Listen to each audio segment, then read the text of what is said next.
Good afternoon, fellow vaqueros. I'm Ramiro Gonzalez, and this is UTRGV News. So Music Studio.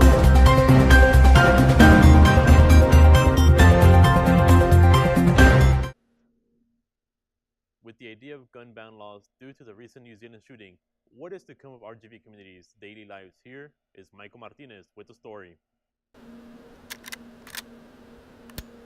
Karen Barrios relies on her second form of income by shooting wild hog with her family in Kingsville. Although a ban on rifles wouldn't affect her drastically, she says it could cost ranchers. Because they wouldn't be able to keep their cattle safe in that sense.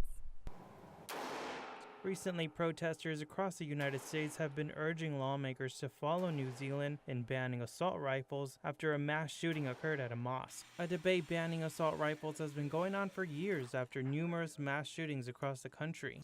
UTRGV political science professor Andrew Smith says changing the laws is not as simple as it seems. And given the current composition of the Supreme Court, I just don't believe, based on the observable voting patterns and so forth, that there are enough justices that would uphold, certainly not uphold a federal assault weapon ban. The president of Students for Beto, a Rio Grande Valley organization, suggests ways the U.S. can prevent mass shootings from happening.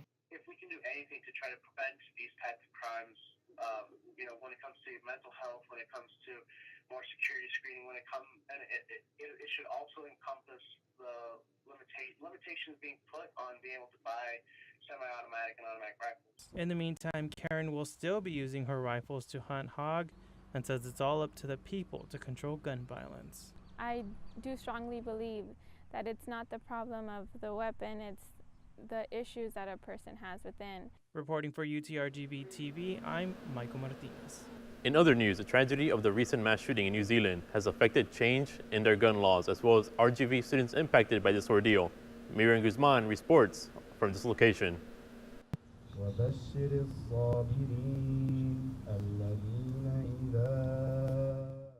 All across the world, communities are coming together to mourn and honor the lives of 50 people. The victims were killed in the deadliest mass shooting in New Zealand history on March 15. The last mass shooting in New Zealand was more than 2 decades ago. In 1990, there was a mass shooting. I think it was 13 people were killed, including, I think, the gunman eventually. As it is for all the people in New Zealand, it's a huge shock. To commemorate New Zealand and the people affected by the shooting, the RGV Muslim Student Association held a vigil at the university's Edinburgh campus, and what Muslim Association Secretary Fariha Ahmad called the first step to fight against hatred. You should always make every effort to learn about all the different people. So there's a lot of mystery when you talk about Islam, and people often don't realize that it's just like any other religion. A week after the shooting, New Zealand's Prime Minister announced, quote, New Zealand will ban all military-style semi-automatic weapons, end quote. A change young people want to see in their own government. I feel that in the U.S., guns should be allowed. The people should have the right to bear arms, but only certain ones used for certain things. But having a gun that can be used to kill multiple people in a very quick amount of time should not be allowed. We should stand up and make a change. To help the community affected by the attack, donations are available and needed to those individuals, families, or the two mosques in the FundMe pages. Give a Little and more organizations. For Vaquero News, I am Miriam Guzman reporting. The College of Science is planning to merge with the UTRGV health clinics to provide better services to students. The School of Medicine and Health Clinic is set to merge by the end of this year. The UTRGV Health Clinic is currently a part of the auxiliary services under Finance and Administration. After 3.5 years of the School of Medicine being a part of the campus, Director of Health Services Rick Gray explains why the merge is happening. They have a synergy between the two. We're a medical facility, a healthcare facility, and that's the whole focus of life with the School of Medicine is healthcare. Gray tells UTRGV Radio the School of Medicine has grants that can pay for specialty devices that can provide services that have not been provided before. Hopefully they have things that we can expand and pair with. One of the things that's coming is One of their facilities they're building nearby is going to have a radiology suite in it. The merging of the School of Medicine and the UT RGV Health Clinics will provide benefits to both departments. Then just having another site to use as an educational opportunity for different folks in their program. There still is no set date for the merge of the School of Medicine and the UT RGV Health Clinic. UT RGV TV will keep you up to date on what is to come. The mid-semester break is a time to get away and clear your mind. But for some UT RGV students, it can also bring distractions. As we know, college students have a week of vacation called spring break, in which most of them go to the beach to relax and feel stress-free. UTRGV students say this is not always good. Sometimes it can affect them with their classes and the assignments they have due.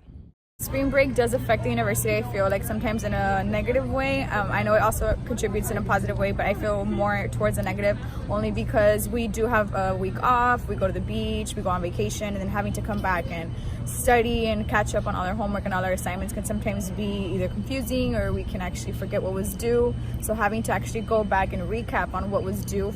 There is also students who meet with their professors before or after the break. They say they use this time wisely in order to complete everything in which they need to catch up. It gives me a time to practice on my homework, my studying, and to catch up. The university takes a big part of their students being successful in having a great semester. They have different activities like workshops, giving free food around campus, or selling cheap food combos for the students to have a great time during breaks or in between classes. Help them develop schedules for their work and for their downtime for when they're on spring break. So in that week before we leave, we'll plan out what work they can do, maybe a little bit of reading each day, or maybe on that weekend before they come back, of what they're going to work on so that that week after spring break they're ready to get back into it. In order for students to be efficient in their classes, experts recommend for them to have a follow-up schedule before and after spring break. Reporting for UTRGV, Cecilia Castañeda. Sticking to the spring season, all the constant cold fronts and rain coming in during what's supposed to be a hot and sunny time keeps people in the Rio Grande Valley on their toes with the cold and wet days. Juanita Maldonado has the scoop. March is finally here, and usually in the Rio Grande Valley during this time, the weather is already pretty warm, hot, people are wearing shorts and short sleeves. But unfortunately, the weather is not how we would like it to be. We're still expecting some cool fronts, there's actually currently some rain. So what is going on with this weather change? Stay tuned to find out.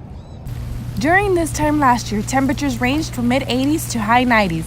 Fast forward to this year and the temperatures have dropped to the 70s. The weather change has brought a drop in temperature, cool fronts, and even some rain. UTRGV students are also voicing their opinion on this drastic weather change, including junior biology major Maria Mendoza. During this time around last year, it wasn't this cloudy or fresh because it feels pretty fresh right now, and it was more like hot and warm and the sun was out, so I think it's kind of odd. What is causing the weather change? Should we be concerned? We interviewed Chief Meteorologist from KRGV News Channel 5, Tim Smith, to find out more. A lot of things causing weather patterns to change. It can be a big buildup of cold air, for example, around the Arctic or in Siberia. That starts to move, and that causes a buckle in the jet stream. When the jet stream buckles, weather changes, and it changes a lot of times all over North America, and that can lead to an unusually cold or warm period. Depends on where it comes into the country. This winter's been a lot different than last winter. The spring has been a lot different in terms of, it's cool into March and April, which is a little bit unusual, but it's not unprecedented. We're not setting records for the most part. We're just having an unusually cool spring, and a lot of that is attributed to an El Nino weather pattern, which creates a cloudier pattern and brings more light rain and drizzle.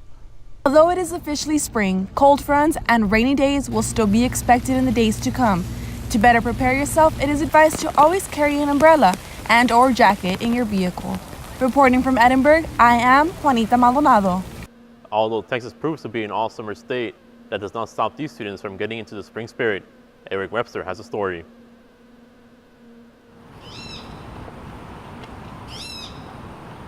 Springtime was in the air at the Edinburgh Student Union Thursday, where a large gathering of students were able to create vibrant flower crowns in celebration of the coming of spring.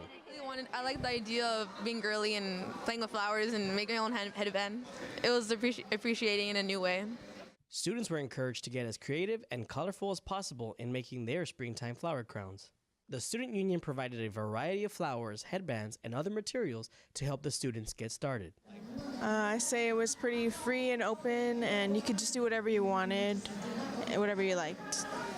I liked that my friends were here, and it felt like a positive vibe, and it was fun. But it wasn't all fun and games at the student union.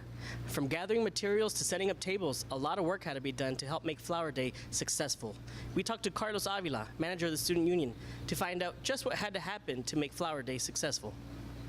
There's events that we do monthly. There's events like this that we do to commemorate a certain date of the year. But yeah, like we try them out. If they work, if the students like them, we keep doing them. For UTRGV TV, I'm Eric Webster, reminding you to stop and smell the roses.